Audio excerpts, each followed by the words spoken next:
All the major world religions are true. All religions work. Here's 3 reasons why. Firstly, by the definition of most religions, God is an infinite being.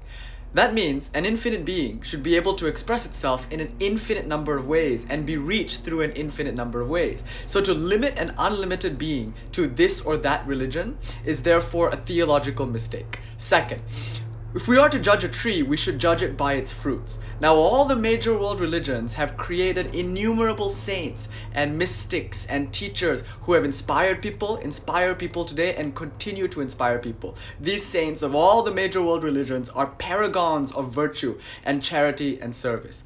Thirdly, the practices of all the major religions are for the most part the same: meditation, devotional prayer, contemplation of spiritual philosophy, and selfless service of other human beings. If the practices are the same, the destination is the same too, no? This video offers 3 reasons to believe all religions are true, but there's a problem.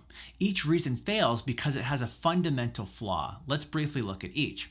First, he tries to argue from an infinite God to an infinite number of ways to reach God. Now, some of you might already see why this won't work. When theologians say God is infinite, they mean certain attributes of God are without limit. They're using the word as a qualitative concept.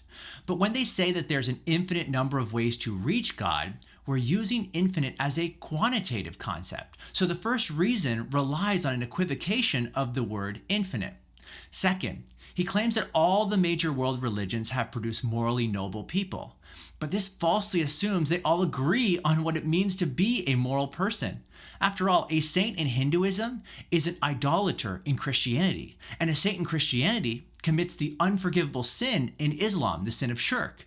Here's the point: good fruit of one religion turn out to be bad fruit in another religion. Third, he claims the practices of all the religions are generally the same. And since the practices are the same, the outcomes are the same too.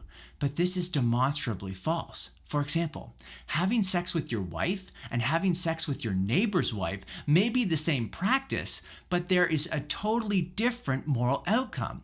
Likewise, praying and sacrificing to the true God and praying and sacrificing to idols may look the same, but the moral outcome is totally different.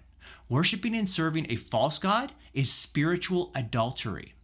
Saying that all the world religions are basically the same is like saying aspirin and arsenic are basically the same because they both come in tablet form. Sure, there are some superficial similarities, but there are fundamental differences. And when you have a headache, it's the differences that matter.